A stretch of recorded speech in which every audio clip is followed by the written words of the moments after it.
Hello my dear student, welcome to my YouTube channel Dream Science Coaching। मैं Ali sir स्वागत करता हूं अपने इस YouTube चैनल पर। आज हम लोग शनिवार 28 जून को होने वाली गणित की त्रैमासिक परीक्षा का आज हम लोग ऑब्जेक्टिव का सॉल्यूशन देखेंगे और अंत में सब्जेक्टिव भी बताया जाएगा, या तो इसी वीडियो में या फिर अगले वीडियो में। चलिए दोस्तों, माय डियर स्टूडेंट, बगैर किसी एक्स्ट्रा टॉक किए हम लोग शुरुआत करते हैं पहले प्रश्न से।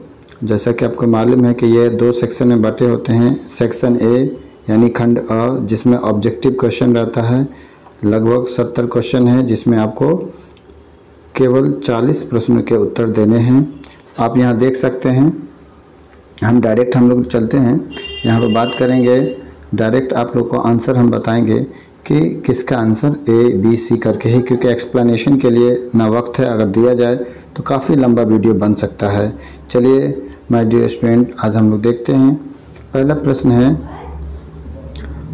प्रश्न आप देख सकते हैं, किसी संख्या को जब 61 से भाग दिया जाए तो भागफल 27 तथा शेषफल 32 प्राप्त हो तो संख्या है। तो वो संख्या क्या है आपको सामने क्लियर है, देख सकते हैं। वो संख्या है बी होगा, क्या 1679 होगा। चलिए अगला प्रश्न है, प्रश्न संख्या 2 देखते हैं। सबसे छोटी अभाज्य संख्या तथा सबसे छोटी यौगिक संख्या का महत्तम समावर्तक कितना होगा? तो वो आप देख सकते हैं क्या होगा, तो 2 होगा। इसमें इंग्लिश वाले में टिक लग गया है, हिंदी वाले में नहीं, एक ही चीज़ है, कोई दिक्कत नहीं है। आगे बढ़ते हैं। तीसरा प्रश्न दें, कोई दो दिए हुए धनात्मक पूर्णांक a और b के लिए b से a में भाग देने पर अद्वितीय पूर्ण संख्याएं q तथा r प्राप्त होती है, जहां o is smaller than n equal to r and r is smaller than b, तो a बराबर what? यहाँ पर आप इसका आंसर देख सकते हैं, a बराबर हो जाएगा c। इसका आंसर हो जाएगा c। आगे हम लोग बढ़ते हैं।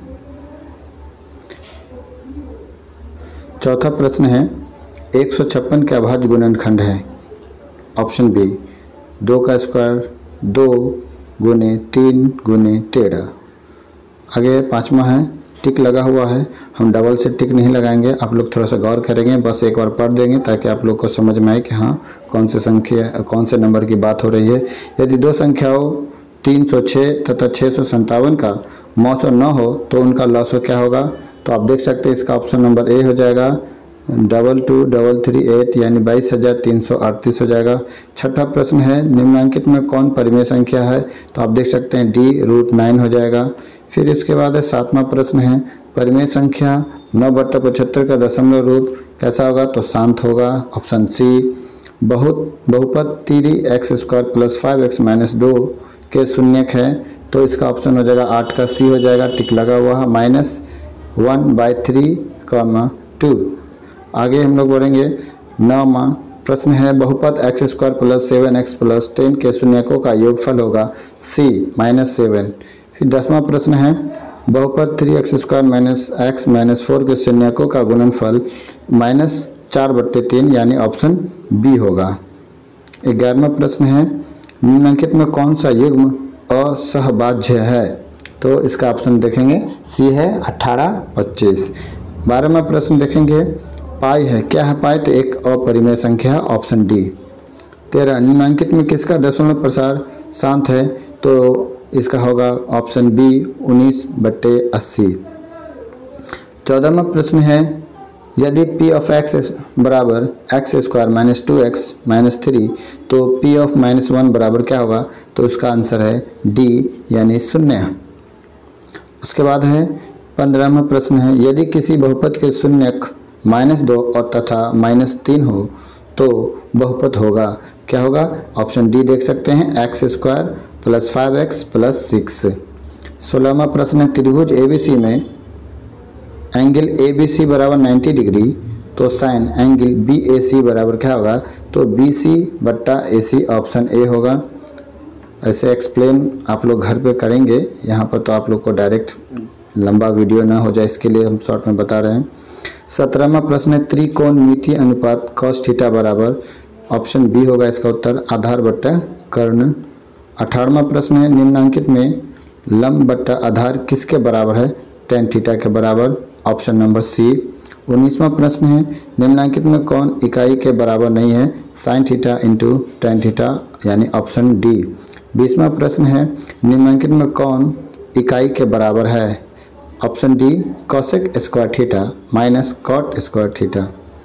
21वां यदि cos थीटा बराबर 5/13 तो कोसेक थीटा बराबर 1, तो ऑप्शन 21 का सी होगा 13/12। यदि sin थीटा बराबर cos थीटा तो थीटा बराबर क्या होगा, थीटा बराबर हो जाएगा 45 डिग्री। 23वां प्रश्न है समकोण त्रिभुज में समकोण के सामने वाली भुजा कहलाती है, क्या कहलाती है, कर्ण कहलाती है, यानी ऑप्शन सी। 24वां प्रश्न है sin 30 डिग्री बराबर क्या होता है, ऑप्शन ए 1/2। 25 sec 60 डिग्री बराबर क्या होता है, यानी ऑप्शन सी 2। 26वां प्रश्न हम देखेंगे समकोण त्रिभुज में सबसे बड़ी भुजा कहलाती है, ऑप्शन बी कर्ण। 27 निम्नलिखित में कौन पाइथागोरियन त्रिक नहीं है, तो इसका ऑप्शन डी 7, 24, 26। 28वां प्रश्न है पाइथागोरस प्रमेय किस प्रकार के त्रिभुज से संबंधित है, ऑप्शन डी समकोण त्रिभुज।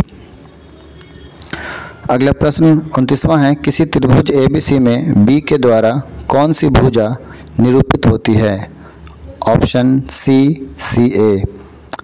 30वां प्रश्न sine square 60 degree plus cos square 30 degree बराबर क्या होगा, बी, ऑप्शन बी 3/2। 31वां प्रश्न है बिंदु 3, -4 किस चतुर्थांश में स्थित है, तो ऑप्शन डी चौथे चतुर्थांश में। 32वां मूल बिंदु के निर्देशांक है, कौन हो गए, तो सी, क्या है, 0, 0। 33वां प्रश्न आप देखेंगे मूल बिंदु से बिंदु 5 बाड़ की दूरी है, तो उसका उत्तर हो जाएगा ऑप्शन ए 13 इकाई। 34वां है एक्स अक्ष पर स्थित किसी बिंदु के नियामक 8 शून्य हो तो वाई अक्ष से उस बिंदु की दूरी होगी 8 इकाई। 35वां है किसी वृत्त में व्यास के शीर्षों के नियामक 3, 4 तथा 5, 6 हो तो उसके केंद्र के निर्देशांक क्या होंगे, तो ऑप्शन सी 4, 5। 36वां प्रश्न है बिंदुओं एक्स वाई तथा -x, -y के बीच की दूरी है, क्या है दूरी, option B 2√x² plus y²। 37वां प्रश्न है एक्स अक्ष पर स्थित किसी बिंदु का व्यापक रूप होता है, इसका उत्तर हो जाएगा ऑप्शन बी x0। 38वां प्रश्न है किस चतुर्थांश में भुज धनात्मक किंतु कोटि ऋणात्मक होते हैं, ऑप्शन डी चौथा। 39वां है शीर्षों 0, 0, 3, 0, 0, 4 से बने त्रिभुज की परिमिति क्या होगी, बी 12। बिंदु 3, 5 की एक्स अक्ष से दूरी कितनी होगी, तो 5, ऑप्शन बी। 41वां प्रश्न है, वैसे तो 40 ही प्रश्न के उत्तर देने हैं, लेकिन हम पूरे प्रश्न को हम दिखाएंगे, आप लोग भी देखें, जो इच्छा हो वो आप बना सकते हैं, ज़रूरी नहीं सीरियल ही बनाएं, सीरियल वैसे बेहतर होता है, बना सकते हैं। 41वें प्रश्न को हम लोग देखेंगे, यदि बिंदुओं -3b तथा 1b+4 को मिलाने वाले रेखाखंड के मध्य बिंदु का नियामक -1, 1 हो तो b का मान कितना होगा, ऑप्शन ए -1। 42वां प्रश्न है बिंदुओं 7, -4 तथा -5, 1 के बीच की दूरी है, ऑप्शन बी 13। मूल बिंदु से बिंदु x y के बीच की दूरी है, option B √x² plus y²। 44वां है किस चतुर्थांश में भुज ऋणात्मक और कोटि धनात्मक होता है? ऑप्शन ए पहला चतुर्थांश। 45वां सभी वृत्त तथा वर्ग होते हैं समरूप? Option B. 46 ज्यामितीय चित्र जिनकी आकृतियां समान होती है किंतु आकार भिन्न भिन्न कहलाते हैं? ऑप्शन ए समरूप। 47वां प्रश्न है, यदि किसी त्रिभुज में एक भुजा के समांतर कोई रेखाखंड खींची जाए तो अन्य दो भुजाएं एक ही अनुपात में विभाजित होती है, यह किस प्रमेय का कथन है? ऑप्शन ए थेल्स प्रमेय इसका सही उत्तर होगा। 48वां आप देख सकते हैं, 48वां का उत्तर सी होगा। प्रश्न आप पढ़ लेंगे, थोड़ा सा बड़ा है। 49 का देख सकते हैं आप, यहाँ पर देखेंगे ये आप त्रिभुज ए बी सी, फिर है त्रिभुज डी ई एफ, इसको पढ़ें। इसका ऑप्शन जो है आप लोग गौर से देख लीजिए, 49 का सी होगा उत्तर। 50 का आप देख सकते हैं प्रश्न को, इसका डी होगा। 51वां प्रश्न है, यदि वृत्त की परिधि 88 सेंटीमीटर हो तो इसका क्षेत्रफल? Option B 616 centimetre square. 52 अर्धवृत्त की परिमिति होगी B pi r plus 2r। 53 3 sec square 30 degree plus 4 tan square 45 degree बराबर? Option C 8।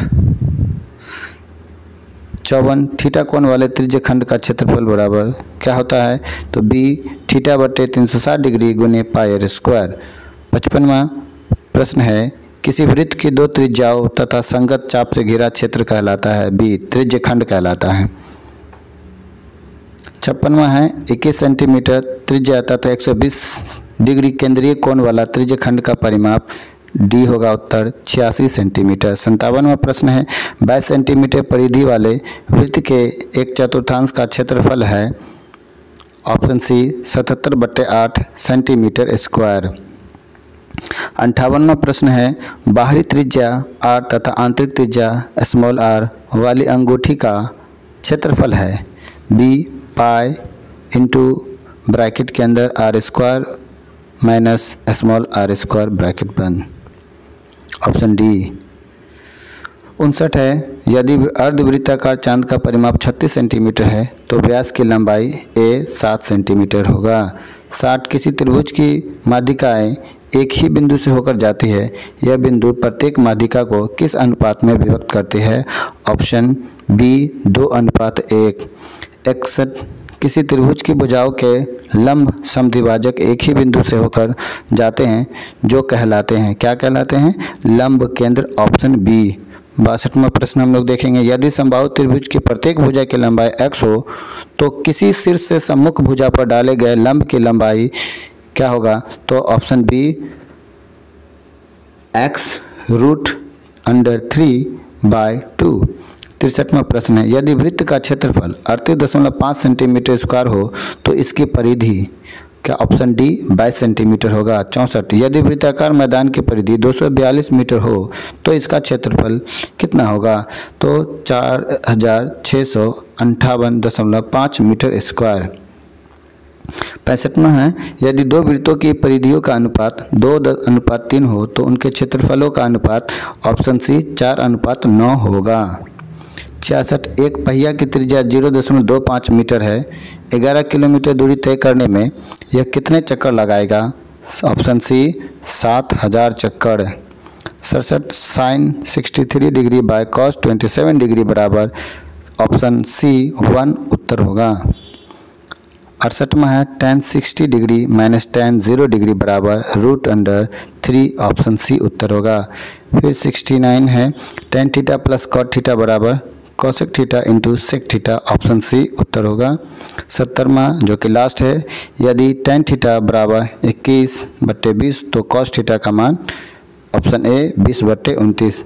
अब इसके आगे आप देख सकते हैं माय डियर स्टूडेंट, इसके आगे हम लोग अब आपके सब्जेक्टिव को भी क्वेश्चन दिखा देते हैं कि आप लोग सॉल्व कर सकते हैं घर पर अपने अंदाज में। वैसे एक दूसरा वीडियो या शॉर्ट्स के माध्यम से हम उसको भी आप लोग को दिखाएंगे, लॉन्ग खंड ब का जो कि पूरा सॉल्व किया हुआ है, हम वो भी एक अलग से वीडियो बनाकर हम डाल देंगे। आप उसको आराम से देख सकते हैं या शॉर्ट्स के माध्यम से। ठीक है माय डियर स्टूडेंट, आप लोग उम्मीद करता हूँ कि जितने भी देख रहे होंगे वीडियो, चैनल को ज़रूर सब्सक्राइब कर ली होंगे। अगर नहीं किए हैं तो अगर इच्छा हो तो आप कर सकते हैं, वैसे आपकी मर्ज़ी, क्योंकि हम ज़बरदस्ती आपसे लाइक शेयर और सब्सक्राइब नहीं करवाएंगे। आप देख रहे हैं, इसी के लिए बहुत बहुत शुक्रिया। आशा करते हैं कि आप लोग इस प्रश्न के सारे प्रश्न को पहले देख लीजिए और उसके बाद इसके एक एक प्रश्न को आप स्वयं सॉल्व करेंगे। उसके बाद एग्ज़ामिनेशन में गर्दा उड़ा देना है, क्योंकि अब प्रश्न मिल जाने के बाद भी अगर आप चीटिंग करते हो तो ये अच्छी बात नहीं है। मैं हर वीडियो के लास्ट में कहता हूँ चीटिंग गलत है। आप लोग को जो मैं दिखा रहा हूँ इसमें, तो आप लोग कहीं ना कहीं आपकी एक हेल्प हो रही है, क्योंकि स्कूल की पढ़ाई लगभग किस कदर होती है वो सबको मालूम है। मैं इसके नेगेटिव पॉइंट नहीं बोलता हूँ, बल्कि बंद कुछ ज़्यादा रहने के कारण नहीं पढ़ पाते हैं बच्चे लोग। आशा करता हूँ कि आप लोग को ये वीडियो पसंद आया होगा। बाकी अननेसेसरी टॉक आप लोग को भी पसंद नहीं होगा, इसलिए माफ़ी चाहता हूँ, कुछ एक्स्ट्रा बात भुला गया। यहीं पर हम अपनी बातों को ख़त्म करते हैं और वीडियो को एंड करते हैं। यहाँ तक देखने के लिए सभी माय डियर स्टूडेंट का बहुत बहुत शुक्रिया।